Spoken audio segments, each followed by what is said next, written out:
गजपति जिले में सुभद्रा योजना रे महिला को सामिल करने नाम समग्र जिले में टाउटर माने सक्रिय हो उठिछंती। एही टाउटर माने सुभद्रा योजना द्वारा टंका करई देबा नाम 4 रु 500 टंका दाबी करी ठकी नेउथिबा अभियोग हेउछि। घटनारू प्रकाश गजपति जिलार विशेषकर मोहना, आर, उदयगिरी, नुआगढ़, रायगढ़, गोषणी, गुम्मा, काशीनगर आदि ब्लॉक अंचल रे थिबा ग्रामांचल गुड़िकरे एभली अनेक टाउटर सक्रिय होइथिबा सूचना मिलिछि। 18 रु 60 वर्ष मध्य विवाहिता महिलांको पाई केंद्र सरकार सुभद्रा योजना हाथ को नहीं। तेबे यह केबे कार्यकारी हेबो एनै कौनसी विधिबद्ध घोषणा होइनी।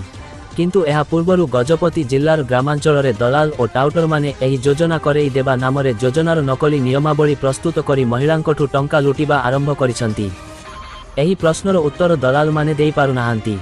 तेबे किछि महिला हिताधिकारी एही योजना रे सामिल हेबाकू एदेठारु विभिन्न सेवा केंद्र रे आवासिक और प्रमाणपत्र पाई आवेदन करुथिबो बेले यह जानी डराई सेमान पाखरे पहुंची जाउछंती। गजपति जिलार नुआगढ़ रो अनुगुरु किरामा, संबलपुर, एन, झालारसी, परिमल और आर, उदयगिरी ग्रामांचल रे एभली दलाल और ठक माने सक्रिय अछंती।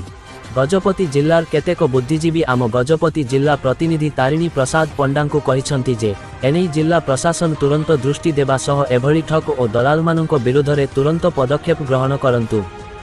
एथिसह गजपति जिलार ग्रामांचल रे सुभद्रा योजना नहीं महिला मानकु आवश्यक सचेतन करा जाऊ।